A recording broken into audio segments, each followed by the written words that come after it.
Welcome back to DamFest Europe 2023. I'd like to hand over to our conference chair for today, Clemency Wright. Clemency, over to you. Thanks, Tom. Hello, welcome back once again. This session we will welcome to Rachael Singh, and the session is titled New DAM, New Ways of Working, Rolling Out a DAM Across Multiple Teams and Markets. Rachael Singh is the Global Product Owner of DAM at Vodafone. Please don't forget to continue to type your questions into the Q&A during the session at any time. Thank you.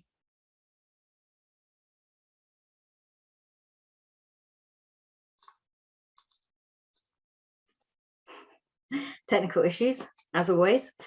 So hello and welcome to my session, Rolling Out DAM Across Multiple Teams and Markets. So as I've been introduced, my name is Rachael and I currently work as Vodafone's Global Head of Creative Platforms. I look after mainly the DAM and Workfront.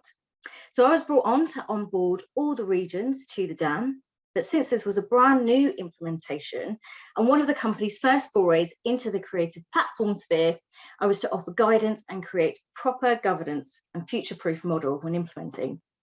Now, I dislike that term, future-proof. Nothing can be proofed from the future's going to happen. So I prefer the term future-ready.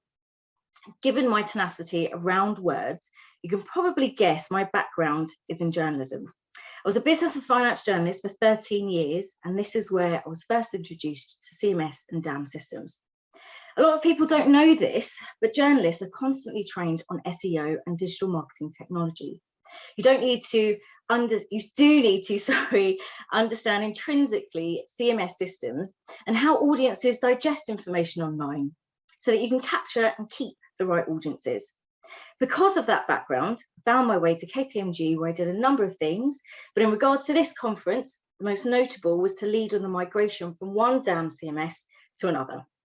This involved auditing thousands of assets, web pages and content, as I'm sure many of you are aware. So that's my background. Corporates and publishers have pretty similar requirements when it comes to DAMs because they're both heavy users. So my experience and lessons learned, which I hope to impart on you today, is from my time both as the implementation lead and as the end user of the DAM. I just want to make that clarification clear before we begin so that everybody understands that today's session is not based solely on my time at Vodafone, despite all the branded content that I have. I'm just going to forward through this.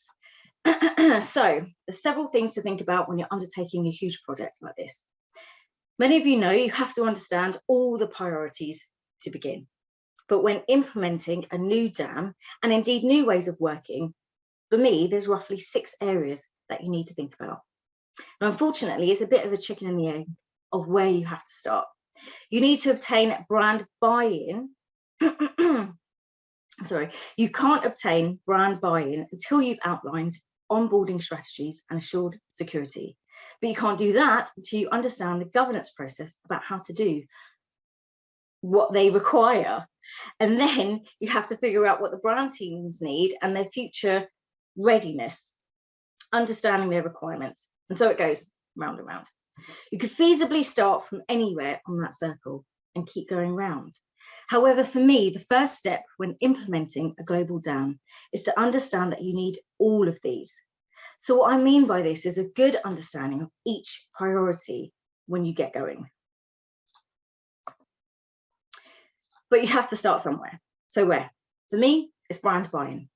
In my opinion, some of the mistakes I've seen in my career have come from a lack of collaboration with the end users and markets. I've sat on both sides of the DAM integration. And in both instances, there just wasn't enough conversation with the end user as to what they wanted and how they currently worked. This was one of the things that I changed when I first got to Vodafone. We built stronger stakeholder relationships, which included lots of collaboration and listening. The more you can understand, the better you will be in all aspects of a DAM implementation and a truly future-ready one. We created a mini committee to talk about the product and its place in the MarTech stack, what we wanted to achieve and how they wanted to work, but also what the tech was needed for. As a rule of thumb, when you're a journalist, you try to figure out what the reader's issue is, and then you go about writing a way for them to overcome that issue. This is also true for the dam. Understanding the use case for the dam and its requirements will open up a plethora of doors to help you achieve a successful implementation. Things such as how to continue your stakeholder management. You want to create a regional dam champion who will act as a regional lead for implementation and onboarding, as well as take responsibility locally post-launch. The use case will help for understanding the commercial success. What is your region spending now? And how do they use dam technology, if they use anything at all? Ultimately, without that stakeholder engagement, there's not much chance of success for your product. If the region doesn't believe in the product, of its capabilities and why it's necessary, they won't allow the product to reach its full potential and reap the benefits. Crafting this relationship maintains dialogue, and having your brand champions is pivotal to success. So setting good governance. There is no successful dam without good governance. And setting good governance is tricky for multiple reasons, not least because in order for it to work, you need defined standards and processes, as well as understanding how you will enforce them. Good governance in your operating model and metadata are two of the most important aspects of any dam's functionality, integration, and future capabilities. Yet, it is often the most overlooked and not thought through area. Unfortunately, without good governance, things can start unraveling very quickly after implementation. If not done correctly, organizations will usually build permissions and rules and workarounds on top of what they already have to keep their dam functioning, sometimes even years after launch. In this scenario, it's unlikely your dam will ever reach its expected capabilities and efficiencies. But what does good governance mean? It can mean something completely different to different regions and departments because of their different styles of working. Now you see how tricky it is and why it's difficult to create. A global team can take it to mean overall control of the product, but the region could take it to mean architectural design and that they have full local autonomy. Getting this question answered before you start ensures everyone is clear on who is responsible for what. You need to consider local restrictions. For example, for marketers and journalists alike, governance includes process around copyright and reusability. But what are the global contracts in place for assets? And by assets, this could mean anything from an image, a video, copy, anything that you're going to house in that dam. When does that copyright expire? Can the asset be altered? And if it can be altered, by whom? How much reusability charge is there? And how does the region pay for that? In my experience, stakeholders are happy to share and reapply, which is where you can make real cost savings in your dam. But they're only happy to do this if they are clear on the governance of assets and who is responsible should things go wrong. For example, if there's copyright infringement, lack of payment, or an altered asset. This is where the right capture of metadata is key. Everyone's metadata capture is different. Is it enough to capture which market is uploading, or do you need to go more granular? Are there restrictions on which team or regions can reuse? And how will your metadata show those restrictions? You also need to provide the right tagging data to ensure that in 5 years' time, your dam doesn't become untenable. I've seen dams in the past which have become untenable after years of upload because they had no rules and standardized procedures in place. And it ended up becoming a bit of a free-for-all. There was no clear way in that instance to search for an asset. And if you did find what you were looking for, you had no idea how old it was or what the copyright issue was. There were little efficiencies or reuse capabilities, and the dam team ultimately had to start again. However, governance isn't just metadata capture. Folder structure also needs to be thought through too. This has actually caused so much pain in the past in nearly every organization I've worked in. Stakeholders and folders, two trickiest areas. So get your folder strategy clarified before you begin. It's so hard to unpick it if you don't. Think about your structure. For example, years, titles of campaigns, areas of publication. I would advise you have the year in your folder structure. You'd be surprised how often you reuse titles, so the years become quite important over the lifetime of the dam. You again need to get that balance right. If your rules are too rigid, teams will find workarounds and use silly names to get around your rules. But if your rules are too flexible, there's no standardization, and this will lead to issues such as lack of metadata capture and file name structures. Think about how stringent you need to be to ensure the future capabilities of the system. Maybe that means everyone has to do the same naming conventions and folder structure up to a point. Figure out what's right for your organization and work with your stakeholders to set it up in a way that they will actually use, but keep the process in place and ensure there are enforcements for it. And with folders comes permissions. Now, this is an area that is sometimes forgotten about. Should everyone have access to everything? And who should be able to see what? Does a market need to keep certain things restricted? And how would that work in your DAM? Can everybody upload, download, publish, integrate, and delete? Deleting, that's the scariest one. Think about your organization's security process for permissions and governance too. Imagine you have to explain your governance infrastructure to your security manager. Consider also what happens when employees leave. Who has access to your global system or folders outside of your organization? And how will you secure your DAM so it's not a backdoor for a cyber attack? However, again, you need stakeholder engagement to ensure you're getting the balance just right. You want a system that is secure but usable. If it's not usable, stakeholders will end up using something insecure, like their desktop or a YouSendIt file. And I've definitely seen that happen a lot in my career. But mostly, think about your process when something goes wrong. This is an area that is tricky to navigate. There will come a time when switching off and on will fail, and your region needs to understand what happens when things go wrong. Should the chain of command start locally? And at what point does it escalate up to the global team? And from there to the vendor or an in-house security team, depending on the type of DAM you have. This becomes pivotal as you think about integrating the DAM into other systems to get full capabilities. If your DAM will feed into other systems, for example, a CMS or an email campaign system, will the permissions work in a similar way to those systems so as not to cause confusion? Or would your future integration work be the responsibility of the DAM product owner or the integrated system product owner?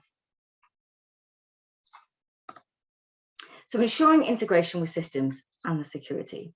Now, as we know, a true DAM works like a hub. Everything kind of plugs into it.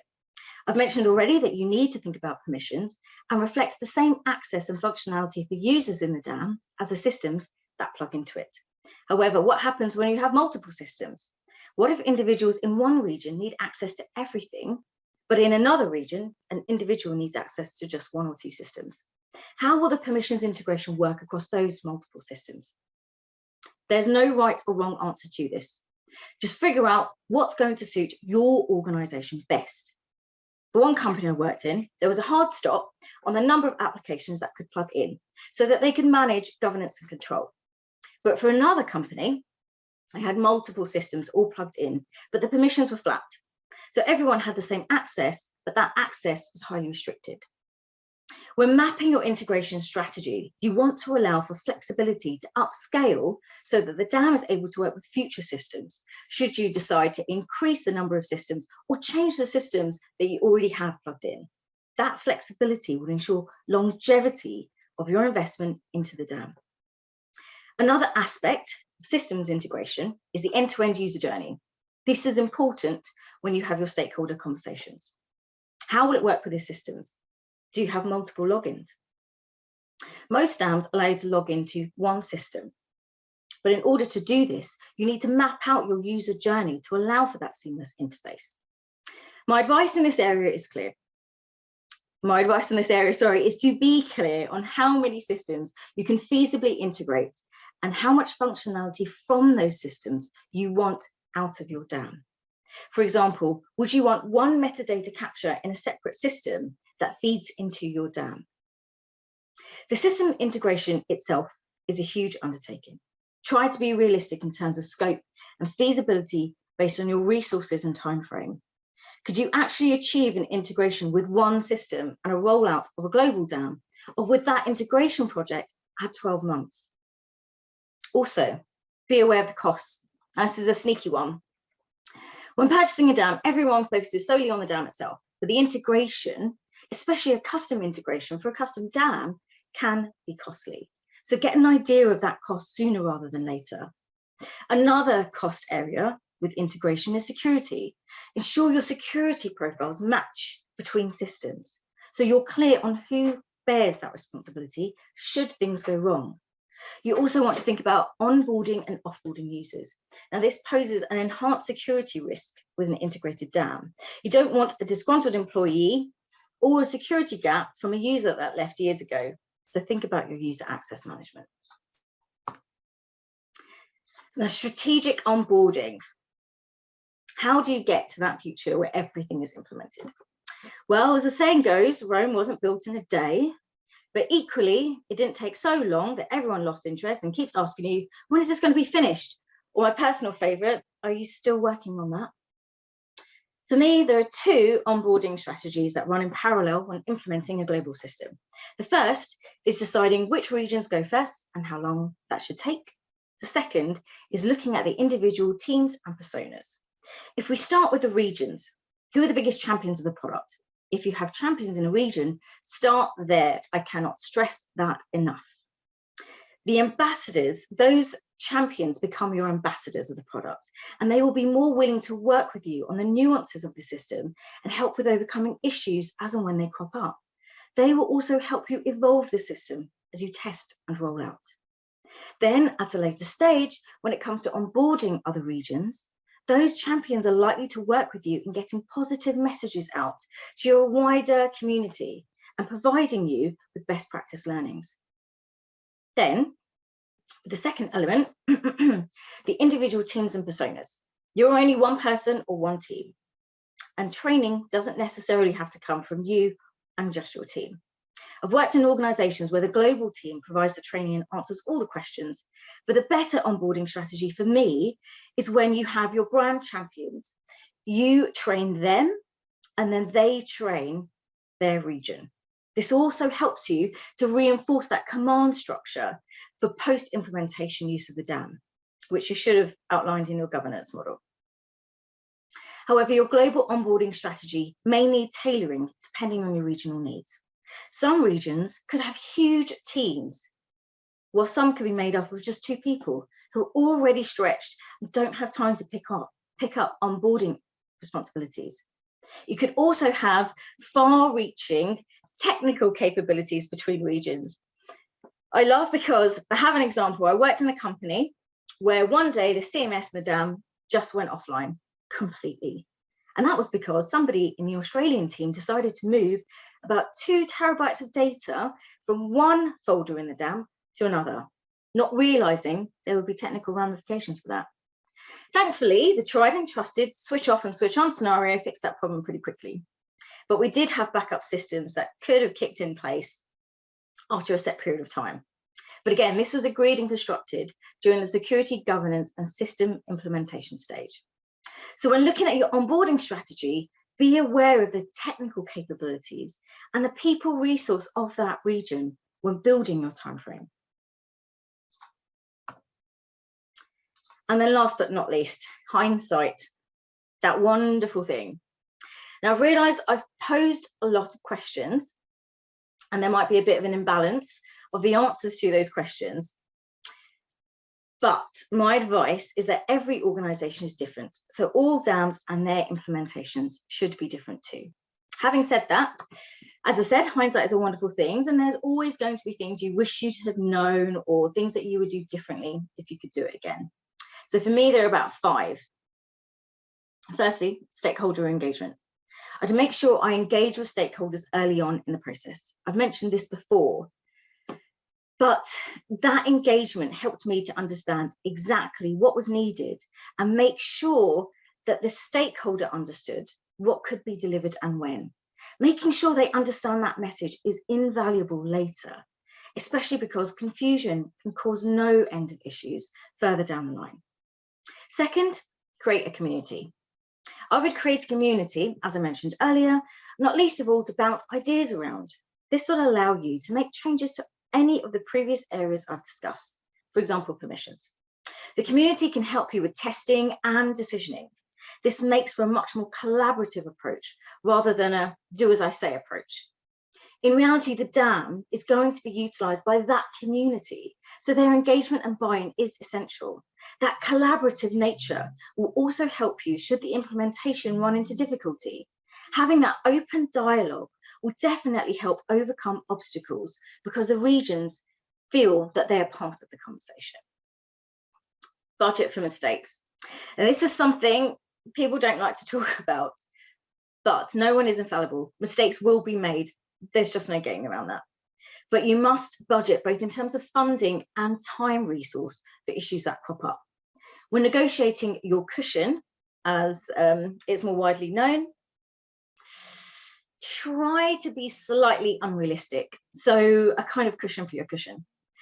Getting this balance right, however, between asking for enough so that you're covered in the event of a problem, but also not asking for too much that the project stalls, is a fine balance. Personally, I try to overshoot by as much as I think I can get away with. In the end of the day, I haven't had anyone be annoyed yet that I've delivered cheaper or earlier than I said I would. Then, penultimately, phased rollout. Now, this is sometimes unpopular, but in certain organisations, for me, a necessity. And what I mean by a phased rollout isn't just rolling out by regions, but based on the capability of your DAM too. So maybe you don't go live with the entire functionality of the DAM. Maybe you go live with a pared back version of it.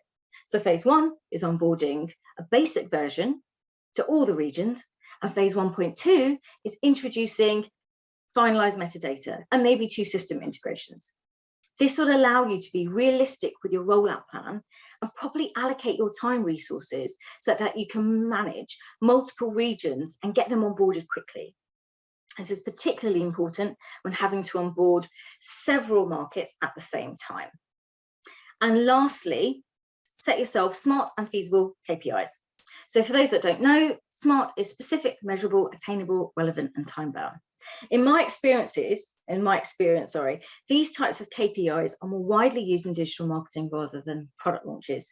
However, I find them beneficial in sticking to my goals. Most importantly, be realistic when setting your KPIs. You want a stretch target, something that can be achieved, but is slightly out of your comfort zone.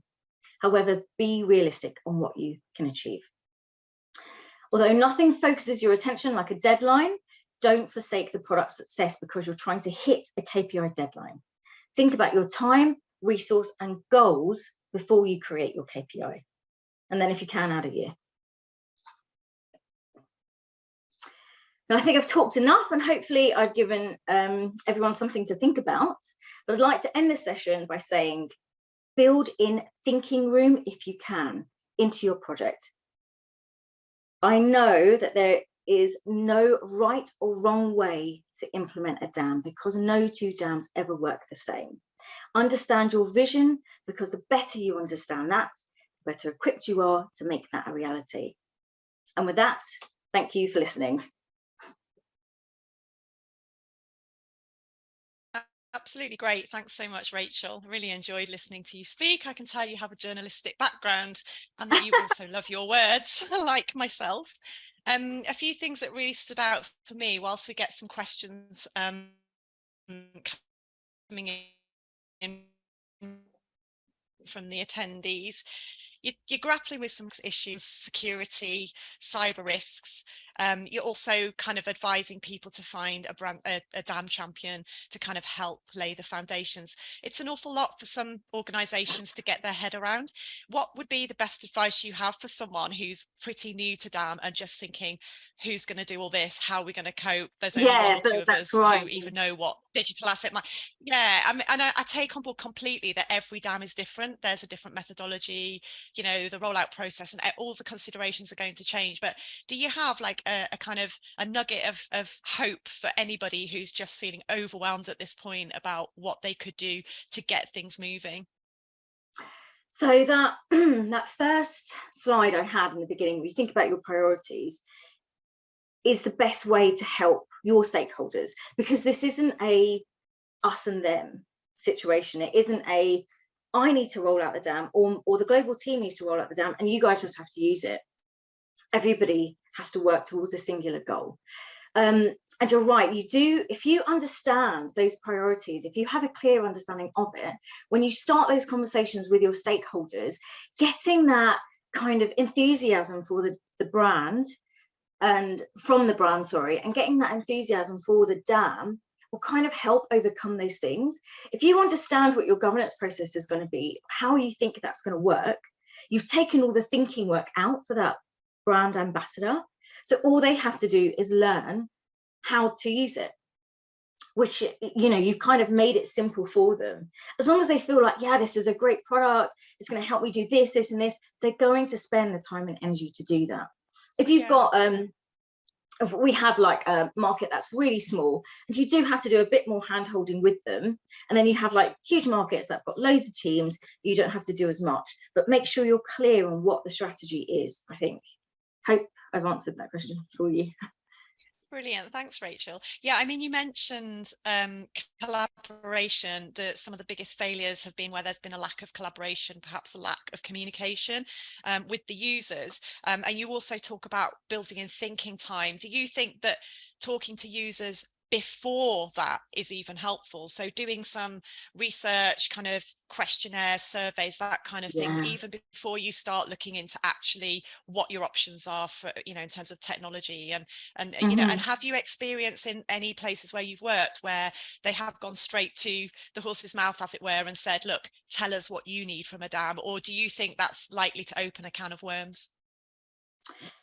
It's a tricky one. It really does depend on how complex your company structure is and how big it is, what you want to do.